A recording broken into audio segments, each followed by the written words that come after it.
अस्सलाम वालेकुम एवरीवन। क्या पाकिस्तान की गंदम की पैदावार दुनिया और भारत से कम है?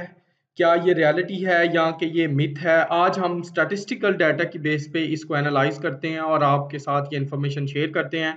तो हम बढ़ते हैं अपने वीडियो के मेन कंटेंट की तरफ। अगर आप चैनल के ऊपर नए हैं तो चैनल को सब्सक्राइब कर लें और बेल आइकन को भी प्रेस कर लें ताकि मज़ीद इस तरह की इन्फॉर्मेटिव वीडियोस आप तक पहुंचती रहें। तो हमने एफ की वेबसाइट के ऊपर से डाटा लिया है और उसको एनालाइज किया है कि जो मुख्तलिफ दुनिया के टॉप 10 वीट प्रोड्यूसिंग कंट्रीज हैं उनकी एवरेज यील्ड मंथ्स पर एकड़ में कितनी है। तो इसमें अगर आप देखें तो ये कुछ जो कंट्रीज हैं उनको मैंने ग्रीन जो है वो हाईलाइट किया हुआ है और कुछ दो कंट्रीज इंडिया और पाकिस्तान का कलर डिफरेंट है जबकि बाकी जो दोनों कंट्रीज हैं उनका कलर डिफरेंट है। तो इसको एनालाइज करते हैं। देखें जी, पहले तो सबसे पहले ये जो ग्रीन कंट्रीज हैं ये वो कंट्रीज हैं जिनके अंदर विंटर वीट ग्रो होती है। अब यहाँ पे थोड़ा सा एक फिनोमेना को अंडरस्टैंड करने की ज़रूरत है कि आप विंटर वीट ग्रोइंग कंट्रीज और जो स्प्रिंग वीट ग्रोइंग कंट्रीज हैं उनका आपस में कंपैरिजन नहीं कर सकते हैं, क्योंकि विंटर वीट जो है वो 10 to 11 मंथ्स की क्रॉप है। यानी कि आप अराउंड द ईयर आपकी जो जिस भी आपने एकड़ में वीट लगानी है वो आप सिर्फ वीट ही कल्टीवेट कर सकते हैं, उसके बाद आप कोई और दूसरी क्रॉप वहां से हासिल नहीं कर सकते हैं। तो ऐसे कंट्रीज की जो प्रोडक्शन है डेफिनेटली जहाँ पे वीट को 10 से 11 महीने का टाइम मिलेगा वहां पे प्रोडक्शन जो है वो 2 to 3 टाइम्स ज़्यादा ही होगी। तो उन कंट्रीज का आपस में ऐसे कंट्रीज के साथ कंपैरिजन करना जहाँ पे स्प्रिंग वीट ग्रो होती है और उसका जो ड्यूरेशन है वो 5 to 6 मंथ्स है, तो उनके साथ उसका कंपैरिजन ये रैशनल नहीं है। दूसरी बात ये भी है कि जो विंटर वीट है उसको 30 to 60 डेज के जो है वो 0 to 5 डिग्री सेल्सियस का टेम्परेचर रिक्वायर होता है। वो जब तक टेम्परेचर उसको नहीं मिलता है तो विंटर वीट जो है वो फ्लावरिंग की तरफ यानी रिप्रोडक्टिव स्टेज की तरफ नहीं जाती है, वो अपना जो वेजिटेटिव ग्रोथ है उसी में रहती है। तो इसलिए जो ये कंट्रीज हैं New Zealand, France, China, Ukraine, Russia और टर्की, इनमें जो कि विंटर वीट ग्रो होती है तो इसलिए इनका कंपैरिजन पाकिस्तान या इंडिया या दूसरे कंट्रीज के साथ नहीं किया जा सकता। अब हम बात करते हैं पाकिस्तान और इंडिया की, तो इनकी प्रोडक्शन में डिफरेंस एग्जिस्ट करता है और इसको एनालाइज करने की भी ज़रूरत है।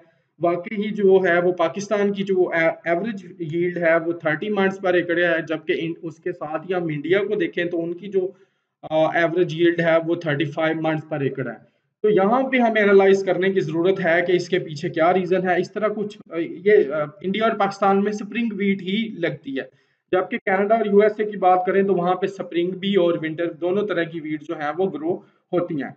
तो अब हम अपने मेन पॉइंट की तरफ रहते हैं कि इंडिया और पाकिस्तान जो है वो उनकी जो 5 मंथ्स जो पाकिस्तान की प्रोडक्शन कम है उसके बिहाइंड क्या रीजंस हैं।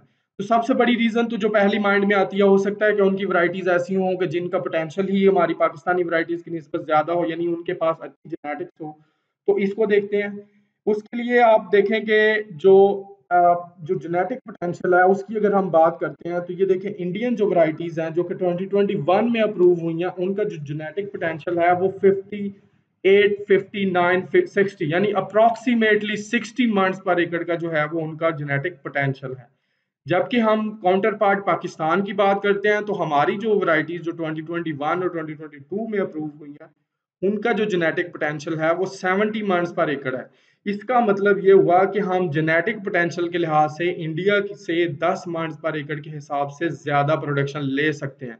तो अगर हम इसको नहीं ले पा रहे हैं तो इसके बिहाइंड हमारी वैरायटीज का कोई कसूर नहीं है और जो ब्रीडर्स हैं वो उनकी जो एफर्ट्स हैं वो बहुत अच्छी हैं।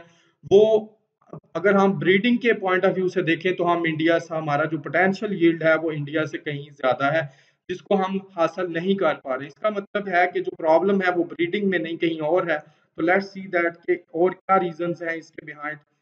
तो उसके लिए देखें, जब भी वीट की सोइंग का टाइम होता है या डिफरेंट ऑपरेशंस में जब जब हमें फर्टिलाइजर की जरूरत पड़ती है तो उसका बहरान हमारे मुल्क में शदीद तरह का बहरान पैदा हो जाता है। कभी यूरिया की प्रॉब्लम आ जाती है, कभी डीएपी की प्रॉब्लम आ जाती है। तो ये एक लीडिंग कॉज है इसके बिहाइंड। इंडिया की प्लानिंग जो है वो इफेक्टिवली हमसे बेहतर है, तो इसलिए तो इसकी जो दूसरी सबसे बड़ी रीज़न है वो ये है कि एक 1960s में जब इंडस वाटर ट्रीटी साइन हुआ तो पाकिस्तान को 3 दरिया मिले, जिनमें सिंध, झेलम और चनाब, जबकि इंडिया के पास जो बाकी 3 दरिया थे रावी, सतलुज और ब्यास वो गए। तो कलेक्टिवली इंडिया के पास 40 बिलियन क्यूबिक मीटर वाटर गया, और पाकिस्तान को इन जो 3 दरिया थे उसके ज़रिए से 218 billion cubic meter water receive हुआ। लेकिन इंडिया ने उसकी अपने अपने वाला जो उनका पानी था उन्होंने उसकी बहुत अच्छे तरीके से इफेक्टिव प्लानिंग करके 40 बिलियन क्यूबिक मीटर में से 39 बिलियन क्यूबिक मीटर वाटर को अप्रॉक्सीमेटली वो अपने यूज़ में ले आए हैं। उसके अलावा जो फ्लड्स का वाटर आता है उसको भी उन्होंने डैम्स बना के तो उसको भी उन्होंने अच्छे तरीके से कैटर किया है और उसको अपनी एग्रीकल्चर जो है उसमें हार्वेस्ट कर रहे हैं प्रॉपरली। जबकि अगर हम पाकिस्तान की बात करते हैं तो जो हमारे पास 218 बिलियन क्यूबिक मीटर वाटर पर एनम आता है, हम उसको शायद ही उसकी कैपेसिटी का जो 50% शायद उसका हम यूज़ कर पाते हैं, बाकी जो है वो हम अपना समंदर में फेंक देते हैं।